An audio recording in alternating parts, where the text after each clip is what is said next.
নমস্কাৰ। আজি 4 জুন তাৰিখ জেঠ মাহৰ শুক্ল ত্ৰয়োদশী তিথি আৰু ৰাষ্ট্ৰীয় স্বয়ংসেৱক সংঘই 6 উৎসৱৰ ভিতৰত অন্যতম উৎসৱ হিন্দু সাম্ৰাজ্য দিৱস উদযাপন কৰে আৰু লগতে এই হিন্দু সাম্ৰাজ্য দিৱসৰ লগত প্ৰত্যক্ষভাৱে জড়িত ভাৰত মাতৃৰ এটা যোগ্য শক্তিশালী বীৰ যোদ্ধা ছত্ৰপতি শিৱাজী মহাৰাজৰ ৰাজ্যাভিষেকৰ দিন। শিৱাজী মহাৰাজৰ যি সময়ত জন্ম হৈছিল, যি সময়ত তেওঁ ৰাজত্ব কৰিছিল, সেই সময়ত সমগ্ৰ ভাৰতত বিদেশী শত্ৰুৱে শাসন কৰিছিলে। উত্তৰে মোগলসকলে শাসন কৰিছিলে, দক্ষিণত 5 শ্বাহী শাসন আছিলে: আদিল শ্বাহ, নিজাম শ্বাহ, বিদৰ শ্বাহ, কুতুব শ্বাহ, ইমাদ শ্বাহ। আৰু বম্বে, গোৱা, চুৰাট আদি ঠাইত ব্ৰিটিছ আৰু পৰ্তুগীজসকলে ব্যৱসায় বাণিজ্য কৰিবৰ কাৰণে ভাৰতত প্ৰৱেশ কৰাৰ লগতে ভাৰতবৰ্ষত কেনেকৈ শাসন কৰিব পৰা যায় তাৰো পৰিকল্পনা ইতিমধ্যে ৰচনা কৰিছিল। আমি জানো যে ভাৰতীয় সংস্কৃতি, ভাৰতীয়ৰ যি পৰম্পৰা, সেই পৰম্পৰা হাজাৰ হাজাৰ বছৰ পুৰণি পৰম্পৰা আৰু এই সংস্কৃতি, এই জীৱন পদ্ধতি পৃথিৱীৰ অন্য সমাজবিলাকতকৈ কিছু সুকীয়া, য'ত সকলোৱে মিলা প্ৰীতিৰে সমাজৰ ৰীতি নীতি অনুসৰি ন্যায় আৰু সত্য পথেৰে শৃংখলাবদ্ধভাৱে বসবাস কৰি ভাল পায় বা বসবাস কৰে। গতিকে ভাৰতবৰ্ষত একেবাৰে চূড়ান্ত অৱস্থাটো যুদ্ধ বিগ্ৰহ হ'লেও কিছুমান নীতিৰ মাজেৰে, কিছুমান নিয়মৰ মাজেৰেই পৰিচালিত হৈছিলে। আমি যদি চাওঁ, মহাভাৰতৰ যুদ্ধ, ৰাম ৰাৱণৰ যুদ্ধ নীতি অনুসৰি হৈছিলে। যাতে ধনুধাৰীৰ লগতে যুদ্ধ কৰিব লগা হৈছিলে বা গদাধাৰীয়ে গদাধাৰীৰ লগতেই যুদ্ধ কৰিব লগা হৈছিলে, য'ত কোনো নীতি নিয়মৰ ভংগ কথা নাছিল। কিন্তু যেতিয়াৰ পৰা বিদেশী শত্ৰু ভাৰতত প্ৰৱেশ কৰিলে, বিশেষকৈ মোগলসকল ভাৰতবৰ্ষত প্ৰৱেশ কৰিলে, তেতিয়াৰ পৰা যেন ভাৰতবৰ্ষৰ যি নীতি, যি আদৰ্শ, ভাৰতৰ যি পৰম্পৰা সংস্কৃতি, সেইবিলাক যেন সৰ্বত্ৰে বিষবাষ্প বিয়পাই দিয়া হ'ল। বিদেশীসকলে ভাৰতবৰ্ষত প্ৰৱেশ কৰিয়েই, আক্ৰমণকাৰীবিলাক প্ৰৱেশ কৰিয়েই মঠ মন্দিৰ ধ্বংস কৰিবলৈ ধৰিলে, মঠ মন্দিৰ ভাঙি বিভিন্ন তেওঁলোকৰ ধৰ্মানুষ্ঠান, মছজিদ আদি নিৰ্মাণ কৰিবলৈ ধৰিলে, ঘৰ দুৱাৰ, খেতিপথাৰ জ্বলাই দিবলৈ ধৰিলে, ঘৰৰ জীয়ৰী বোৱাৰীক বলৎকাৰ, ধৰ্ষণ, মাৰপিট, হত্যা আদি বিভিন্ন ধৰণৰ হিংসাত্মক কাৰ্য সংঘটিত কৰিবলৈ ধৰিলে। আৰু শান্তিৰে বসবাস কৰি থকা ভাৰতীয় মানুহবিলাকে এই কাৰ্য দেখি হতভম্ব হ'ল, মৰ্মাহত হ'ল আৰু বহুত মানুহ দাসত্ব স্বীকাৰ কৰিবলৈ বাধ্য হ'ল। এনে এক ঘোৰ অন্ধকাৰৰ যুগত শিৱাজী মহাৰাজৰ জন্ম হৈছিলে। কিন্তু পাছৰ পৰ্যায়ত স্বপৰাক্ৰমে নিজৰ বুদ্ধিমত্তাৰে, সাহস আৰু ৰণকৌশলে ভাৰতবৰ্ষত হিন্দু সমাজৰ সকলো শত্ৰুকেই পৰাস্ত কৰিবলৈ সক্ষম হৈছিলে। এইজন মহান হিন্দুৱে সমগ্ৰ ভাৰতীয় অন্তৰ, আত্মা, বিশ্বাস, সাহস আৰু পৰাক্ৰম জগাই তুলিবলৈ সক্ষম হৈছিলে। আমি যদি তেওঁৰ নেতৃত্ব দিয়াৰ গুণবিলাক আমি বাল্যকালৰ পৰা আমি দেখিবলৈ পাইছোঁ, আমি যদি চাওঁ, পঢ়িবলৈ পাইছোঁ, আমি যদি বিশ্লেষণ কৰোঁ, তেতিয়া আমি দেখিম যে 1627 খ্ৰীষ্টাব্দত জন্মগ্ৰহণ কৰা মহাৰাষ্ট্ৰ পুনেৰ ওচৰত এটা পাৰ্বত্য দুৰ্গত মাৰাঠী মহাবীৰজন জন্ম হৈছিলে, ছত্ৰপতি শিৱাজী। সকলোৱে জানে পিতৃৰ নাম শাহাজী ভোঁসলে আৰু মাতৃ জীজাবাই। মাতৃ জীজাবাই আৰু তেওঁৰ দাদাজী কুন্দে তত্বাৱধানত থৈ পেলাই শাহাজী ভোঁসলে বিজাপুৰৰ চুলতানৰ অধীনত চাকৰি কৰিবলৈ ওলাই গৈছিলে। তেতিয়া শিৱাজীৰ বয়স কেৱল মাত্ৰ 9 বছৰ আছিল।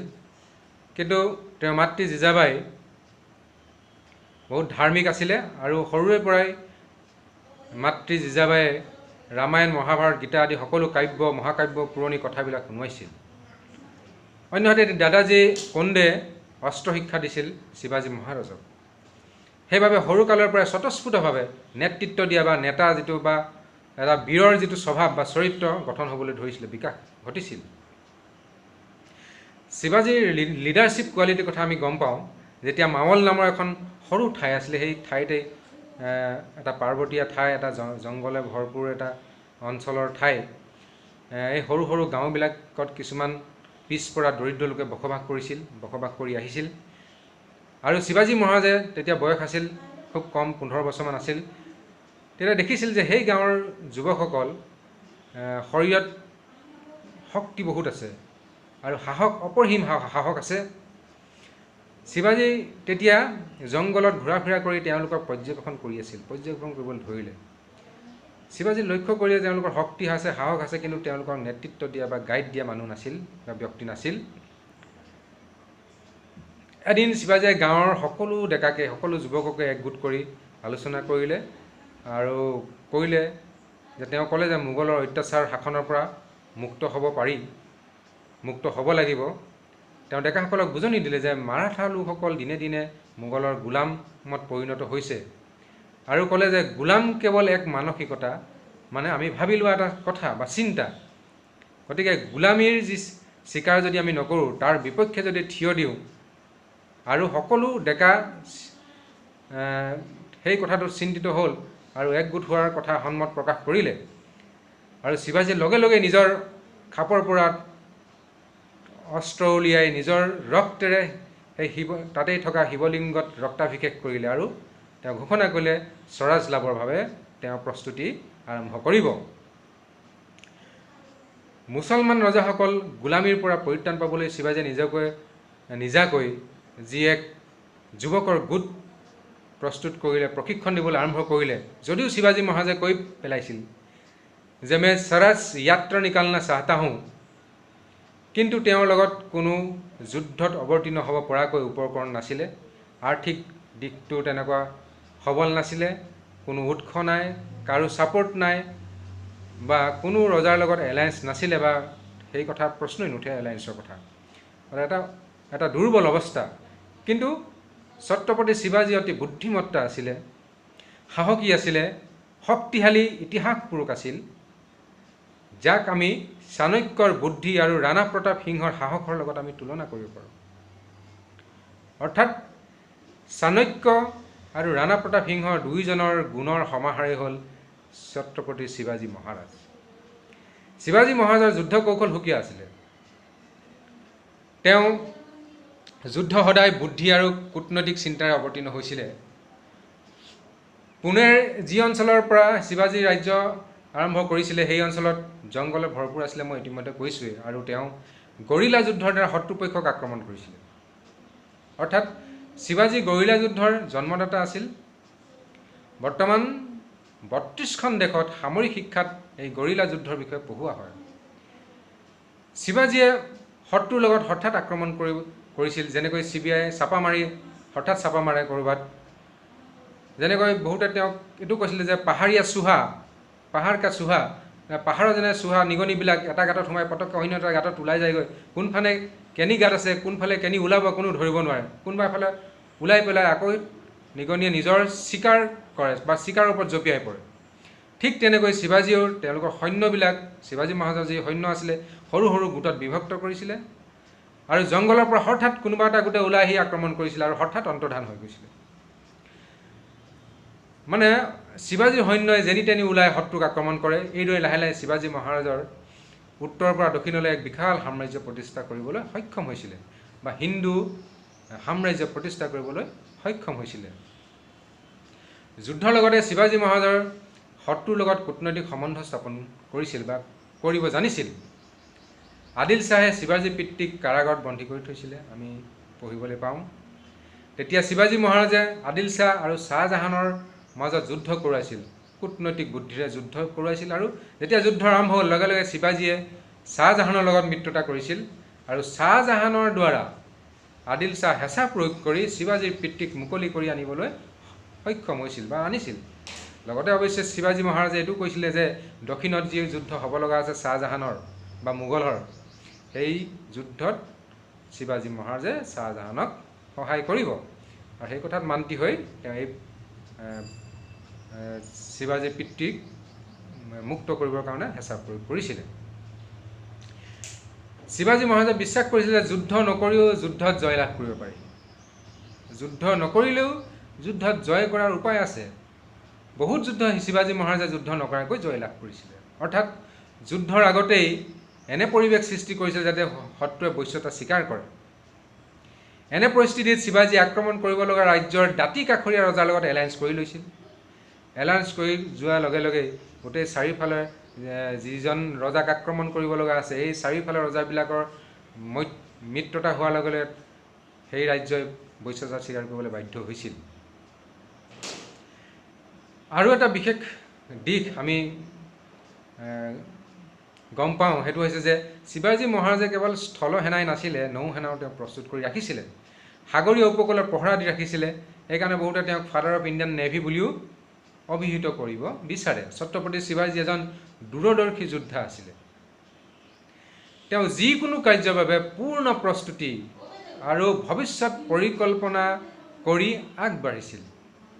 শিৱাজীয়ে যুদ্ধৰ পৰিস্থিতি অনুসৰি বেলেগ বেলেগ পৰিকল্পনা প্ৰস্তুত কৰিছিলে বা বেলেগ বেলেগ সৈন্য তৈয়াৰ কৰি ৰাখিছিলে, যে এনেকুৱা পৰিস্থিতিত হ'লে বেলেগ এটা গ্ৰুপ যাব, এনেকুৱা এইটো পৰিস্থিতি হ'লে বেলেগ এটা গ্ৰুপ যাব। তেনে পৰিস্থিতি অনুসৰি তেওঁ সৈন্য ৰেডি কৰি ৰাখিছিলে বা প্ৰস্তুত কৰি ৰাখিছিলে। এটা সৰু উদাহৰণ যদি আমি চাওঁ, আদিল শ্বাহে যেতিয়া আফজল খাক ক'লে যে শিৱাজীক হত্যা কৰিব লাগে বা হত্যা কৰিবলৈ তেওঁ পঠিয়াই দিছিল, তেতিয়া আফজল খাই সন্ধিৰ বাবে এটা প্ৰপ'জেল পঠিয়াইছিলে আৰু লগতে ইয়াকো নিয়ম বান্ধি দিছিলে যে কোনেও লগত সৈন্য আনিব নোৱাৰিব, কোনেও অস্ত্ৰ শস্ত্ৰ আনিব নোৱাৰিব, বিনা অস্ত্ৰ আহিব লাগিব। তেতিয়াও শিৱাজী মহাৰাজে সেইটো স্বীকাৰ কৰি লৈছিলে আৰু নিজকে প্ৰস্তুত কৰি পেলাই কি পৰিস্থিতি হ'ব পাৰে সেই পৰিস্থিতি অনুসৰি তেওঁ নিজে প্ৰস্তুত হৈ গৈছিল। গতিকে আমি পঢ়িছোঁ যে আফজল খাঁ শিৱাজী মহাৰাজতকৈ বহু ওখ আৰু শক্তিশালী আছিল। আফজল খাঁ শিৱাজীক আলিংগন কৰি হত্যা কৰিবলৈ চেষ্টা কৰিছিল, কিন্তু শিৱাজীয়ে পূৰ্ব প্ৰস্তুতি অনুযায়ী যি লুকুৱাই নিয়া বাঘ নখ, সেই বাঘ নখে আফজল খাঁৰ কলিজা ফালি পেলাইছিল আৰু লগে লগে প্ৰতাপগড় দুৰ্গটো অধিকাৰ কৰিছিল। গতিকে শিৱাজীয়ে কোনো এখন যুদ্ধত জয়লাভ কৰিলে, কোনো এটা দুৰ্গ অধিকাৰ কৰিলে তাতে তেওঁ সন্তুষ্ট হোৱা নাছিলে বা তাত বিশ্ৰাম লোৱা নাছিলে। গতিকে শিৱাজী মহাৰাজে কেতিয়াও বিশ্ৰাম লোৱা নাছিলে কামৰ পৰা, কৰ্তব্যৰ পৰা, লক্ষ্যৰ পৰা। আৰু জয় আৰু পৰাজয়ে তেওঁক কেতিয়াও হাবি কৰিব পৰা নাছিলে। তেওঁ পৰাজয়ে কেতিয়াও মৰ্মাহত কৰিব পৰা নাছিলে আৰু জয়ে কেতিয়াও উৎফুল্লিত অতি আনন্দিত কৰিব পৰা নাছিলে। তেওঁ কেৱল এটাই কাম কৰিছিলে যে নতুন পৰিকল্পনা, নতুন প্ৰস্তুতি আৰু নতুন প্ৰস্তুতি পৰিকল্পনাৰ জৰিয়তে নিজৰ লক্ষ্যত উপনীত হ'বৰ কাৰণে বা লক্ষ্য প্ৰাপ্তিৰ দিশেই আগুৱাই গৈছিলে। এবাৰ তেওঁ জয়সিংহৰ লগত, মিৰ্জা ৰজা জয়সিংহৰ লগত শিৱাজী মহাৰাজৰ পৰাজয় হৈছিলে আৰু পৰাজয় অনুসৰি পুৰন্দৰ চুক্তিও স্বাক্ষৰ কৰিছিলে। স্বাক্ষৰ কৰা 23টা দুৰ্গ শিৱাজী মহাৰাজে হেৰুৱাব লগা হৈছিলে, কিন্তু তেওঁ থমকি ৰোৱা নাছিলে। তেওঁ পুনৰ যুদ্ধৰ কাৰণে প্ৰস্তুতি কৰিছিলে আৰু পুনৰ পৰিকল্পনা কৰিছিলে আৰু কিছু বছৰ পাছতেই 360টা দুৰ্গ শিৱাজী মহাৰাজে জয় কৰিবলৈ সক্ষম হৈছিলে। আৰু সৈন্যসকলকতো তেওঁ নিৰ্দেশনাই দিছিলে আৰু তেওঁ এটা ভাল এটা ব্যক্তিত্ব অধিকাৰী বুলি আমি প্ৰমাণ পাওঁ যে তেওঁ মহিলাক ভাল ব্যৱহাৰ কৰিছিলে। যুদ্ধক্ষেত্ৰত বা যুদ্ধত জয় কৰা যিবিলাক ৰাজ্য, সেই ৰাজ্যৰ কোনো মাতৃ, কোনো বোৱাৰী, কোনো মহিলা বা কোনো শিশুক যাতে কোনো অত্যাচাৰ নকৰে তাৰ এটা ষ্ট্ৰিক্ট এটা অৰ্ডাৰ বা নিৰ্দেশনা সৈনিকসকলক দিছিলে, যাৰ ফলত শিৱাজী মহাৰাজৰ অধিক সমাদৰ লাভ কৰিছিলে সমাজত, জনসাধাৰণৰ মাজত বা সৈনিকসকলৰ মাজত। এতিয়া আমি যি হিন্দু সাম্ৰাজ্য প্ৰতিষ্ঠা কৰিছিল ছত্ৰপতি শিৱাজী মহাৰাজ, তেওঁ যদিও আমাৰ পাঠ্যপুথিত বা বুৰঞ্জীবিলাকত ইমান বিস্তৃত অধ্যয়ন নাই, তথাপিতো আমি বিশ্ব প্ৰেক্ষাপটত আমি যদি বিশ্লেষণ কৰি চাওঁ ছত্ৰপতি শিৱাজীৰ লগত অন্যান্য বিশ্বৰ সেনাপতি বা ৰজাবিলাকৰ লগত বা যোদ্ধাবিলাকৰ লগত, তেতিয়া আমি দেখিবলৈ পাম তেওঁ উচ্চ স্থান অধিকাৰ কৰিবলৈ সক্ষম হ'ব আমাৰ ভাৰত মাতাৰ সন্তান, ভাৰত মাতৃৰ সন্তান বীৰ পুত্ৰ ছত্ৰপতি শিৱাজী মহাৰাজ। শিৱাজী পৃথিৱীৰ ভিতৰত এজন শ্ৰেষ্ঠ নেতৃত্ব দিব পৰা এজন বীৰ যোদ্ধা, এজন সেনাপতি নিঃসন্দেহে আছিলে। আমি যদি মুখ্য তথা বিখ্যাত সেনাপতি আলেকজেণ্ডাৰ বা জুলিয়াছ চিজাৰ বা নেপোলিয়ন আদিৰ লগত শিৱাজী মহাৰাজক তুলনা কৰোঁ, তেন্তে আমি সহজে অনুমান কৰিব পাৰিম যে শিৱাজী এজন পৃথিৱীৰ ভিতৰতে শ্ৰেষ্ঠ শাসক সেনাপতি আছিল। আমি যদি শিৱাজী আলেকজেণ্ডাৰৰ লগত তুলনা কৰোঁ, তেন্তে দেখা পাম যে আলেকজেণ্ডাৰৰ লগত যুদ্ধৰ সকলো উপকৰণ আছিল, অপৰ্যাপ্ত পৰিমাণৰ সৈন্য সামগ্ৰী অন্যান্য সুবিধাবিলাক আছিলে। নিঃসন্দেহে তেওঁ এজন কুশল সেনাপতিও আছিলে। কিন্তু ভাৰতত প্ৰৱেশ কৰাৰ লগে লগে বা ভাৰতত প্ৰৱেশ কৰাৰ পাছত যেতিয়া প্ৰতিকূল পৰিস্থিতিৰ সৃষ্টি হৈছিল, তেতিয়া নিজৰ আদৰ্শৰ পৰা আঁতৰি গৈছিল আৰু সেনাৰ উচ্চস্তৰীয় ব্যক্তি বা সেনাৰ লগতো বা যোদ্ধাৰ লগতো তেওঁ মতভেদ সৃষ্টি হৈছিলে। অন্যহাতে শিৱাজী মহাৰাজত যিমানেই সমস্যাৰ সন্মুখীন নহওক কিয় কোনোদিন নিজৰ আদৰ্শৰ পৰা আঁতৰি অহা নাছিল। আনকি শিৱাজীৰ আদৰ্শৰ কাৰণে হাজাৰ হাজাৰ সৈনিক প্ৰাণ দিবলৈ প্ৰস্তুত আছিল। আলেকজেণ্ডাৰে ব্যক্তিগত অভিপ্ৰায় বা সুনাম অৰ্জনৰ বাবে চেষ্টা কৰিছিল আৰু তেওঁ মৃত্যুৰ পাছত সেই সুনাম পিছৰ শাসকসকলে জীয়াই ৰাখিব নোৱাৰিলে। কিন্তু শিৱাজীৰ মৃত্যুৰ পাছত তেওঁ আদৰ্শ জীয়াই ৰাখিবলৈ সংঘৰ্ষ কৰিছিল। শিৱাজীৰ মৃত্যুৰ পাছত 17 বছৰ ধৰি কোনো সংগঠিত সেনা নোহোৱাকৈ বা নোহোৱাৰ স্বত্তেও শিৱাজীৰ যি আদৰ্শ আছিলে স্বৰাজ, সেই স্বৰাজ আদৰ্শ জীয়াই ৰাখিছিল। আৰু হিন্দ কা স্বৰাজ কবৰ মে यहाँ ৰচুংগা বুলি কোৱা ঔৰংজেব নিজেও মৃত্যুবৰণ পাছত কৰিছিলে বা কবৰলৈ যাব লগা হৈছিলে। জুলিয়াছ চিজাৰ এজন ভাল যোদ্ধা আলেকজেণ্ডাৰ দৰেই, আৰু জুলিয়াছ চিজাৰৰ যুদ্ধৰ কোনো উপকৰণৰ অভাৱ নাছিলে। এজন ডাঙৰ সেনাপতি আছিলে। তেওঁ নিজৰ সেনাই চিজাৰক বিৰোধিতা কৰিছিলে আৰু আটাইতকৈ ঘনিষ্ঠ সেনাই বা ঘনিষ্ঠ যোদ্ধাই তেওঁক হত্যা কৰিছিলে, কাৰণ তেওঁলোকৰ মাজত ব্যক্তিগত আশা আকাংক্ষাই অধিক প্ৰাধান্য পাইছিল। কিন্তু শিৱাজীৰ ক্ষেত্ৰত বা শিৱাজী মহাৰাজৰ ক্ষেত্ৰত ইয়াৰ বিপৰীত প্ৰতিচ্ছবিহে আমি দেখিবলৈ পাওঁ। শিৱাজীৰ বাৰে বাৰে সেই সৈন্যসকলৰ আত্মসমৰ্পণ যোৱাৰ শিৱাজীৰ বাবে, শিৱাজীৰ হৈ বা শিৱাজীৰ সৈন্যত নিজকেই উৎসৰ্গা কৰিবলৈ আত্মসমৰ্পণ যিটো জোৱাৰ, সেই জোৱাৰ উঠিছিল। আনকি শিৱাজীৰ মৃত্যুৰ পাছতো সেই আদৰ্শ ৰখাৰ বা আদৰ্শ জীয়াই ৰখাৰ যিটো সংঘৰ্ষ, সেইটো আজিও চলি আছে। যদি আমি নেপোলিয়নক চাওঁ, নেপোলিয়নে ৱাটাৰলু যুদ্ধত তেওঁ পৰাজয় বৰণ কৰিছিলে। সেইদৰে শিৱাজী মহাৰাজেও জয়সিংহৰ লগত পৰাজয় বৰণ কৰিছিল। কিন্তু নেপোলিয়ন ৱাটাৰলু যুদ্ধৰ পৰাজয়ৰ পাছত পুনৰ যুদ্ধৰ কাৰণে চেষ্টা কৰা নাছিল, পুনৰ প্ৰস্তুতি কৰা নাছিল। আৰু সেইবাবে তেওঁ জনতাই নেপোলিয়নৰ ওপৰত আত্মবিশ্বাস হেৰুৱাই পেলাইছিলে, বিশ্বাস হেৰুৱাই পেলাইছিলে, তেওঁৰ প্ৰতি শ্ৰদ্ধা নাইকিয়া হৈ গৈছিলে। আনকি নিজৰ জনতাই তেওঁক শত্ৰুৰ আগত বা শত্ৰুৰ ওচৰত আত্মসমৰ্পণ কৰিবৰ কাৰণেও পৰামৰ্শ দিছিল।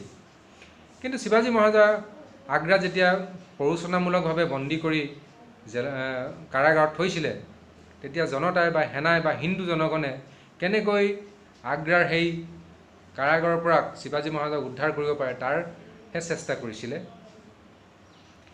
শিৱাজীয়ে কৈছিলে যে হিন্দু স্বৰাজ গঠন হ'ব লাগে, এয়া ভগৱতীৰ ইচ্ছা। তাৰমানে তেওঁৰ ইচ্ছা নহয়, হিন্দু সাম্ৰাজ্য প্ৰতিষ্ঠা কৰাটো তেওঁৰ ইচ্ছা নহয়, তেওঁৰ মাতৃৰ ইচ্ছা নহয়, তেওঁৰ বংশৰ ইচ্ছা নহয়, অৰ্থাৎ তেওঁৰ ব্যক্তিগত স্বাৰ্থ তাত নাই। সেইকাৰণে তেওঁ কৈছিল যে ইয়ে ধৰ্ম কা ৰাজ্য হে, ইয়ে শিৱা কা ৰাজ্য নাই। শিৱা মানে শিৱাজীৰ ৰাজ্য নহয়, সেইকাৰণে এইটো ঈশ্বৰীয় কাম আৰু ঈশ্বৰীয় কাম হিচাপে তেওঁ গ্ৰহণ কৰিছিল। গতিকে এনে এজন ৰজা, এনে এজন সেনাপতি, বীৰ যোদ্ধা, ইতিহাস যেনেদৰে প্ৰচাৰ তথা পাঠ্যপুথি সন্নিৱিষ্ট কৰিব লাগিছিলে সেইটো হোৱা নাই বা সেইটো আমি সাৰ্থক কৰিব পৰা নাই। শিৱাজী কেৱল ৰজা বা সেনাপতি বা শাসক, ভাল এজন শাসকহে নাছিলে। তেওঁৰ মূল লক্ষ্য আছিল যে হিন্দু ৰাষ্ট্ৰ নিৰ্মাণ সেই লক্ষ্য তেওঁ আছিল। তেওঁ যেই জীৱন পৰিক্ৰমা, তেওঁ যি সোণালী যুগৰ যি ইতিহাস আছে, সেই ইতিহাসৰ পৰা আমি বহুত শিকিব লগা আছে। যেনেকৈ লক্ষ্যত উপনীত হ'বৰ কাৰণে বিশ্ৰাম বা জিৰণি ত্যাগ কৰিব লাগিব। যিহেতু শিৱাজীয়ে কেতিয়াও জিৰণি বা বিশ্ৰাম লোৱা নাছিলে, যাৰ ফলত তেওঁ নিজৰ লক্ষ্যত উপনীত হ'ব পাৰিছিলে। শিৱাজী মহাৰাজে জয় হওক বা পৰাজয় হওক কোনোদিনেই বিশ্ৰাম লোৱা নাছিলে, কোনোদিনেই কেৱল বিশ্ৰাম লোৱা নাছিলে, কেৱল মাত্ৰ প্ৰস্তুতি কৰিছিলে, কেৱল মাত্ৰ নতুন পৰিকল্পনা কৰি গৈছিলে। ভীষ্মকো গুৰু বৃহস্পতিয়ে কৈছিলে যে কাম এটা তুমি যদি গ্ৰহণ কৰিছা এই কাম শেষ নোহোৱালৈকে বিশ্ৰাম নল'বা, অন্যথা কামে তোমাক শেষ কৰি দিব। গতিকে আমি বিশ্ৰাম ল'লে কোনো আমি লক্ষ্যত উপনীত হ'ব নোৱাৰোঁ।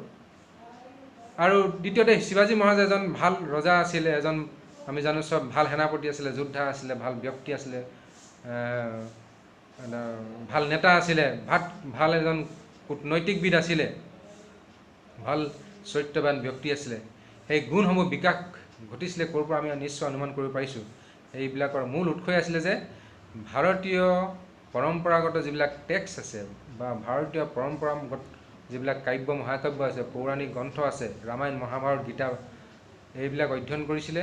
সৰুকালৰ পৰাই মাতৃ জিজাবাই এই গ্ৰন্থবিলাক পঢ়ি শুনোৱাইছিলে। গতিকে ভাৰতবৰ্ষৰ এই পৌৰাণিক গ্ৰন্থসমূহৰ দ্বাৰা প্ৰত্যেকে নিজৰ সন্তানক এজন ভাল নাগৰিক, ভাল সমাজ সেৱক, ৰাষ্ট্ৰ সেৱক নিৰ্মাণ কৰিব পাৰিব বা নিশ্চয় সহায়ক হ'ব। গতিকে সেয়া কাম আমি নিশ্চয় কৰা উচিত।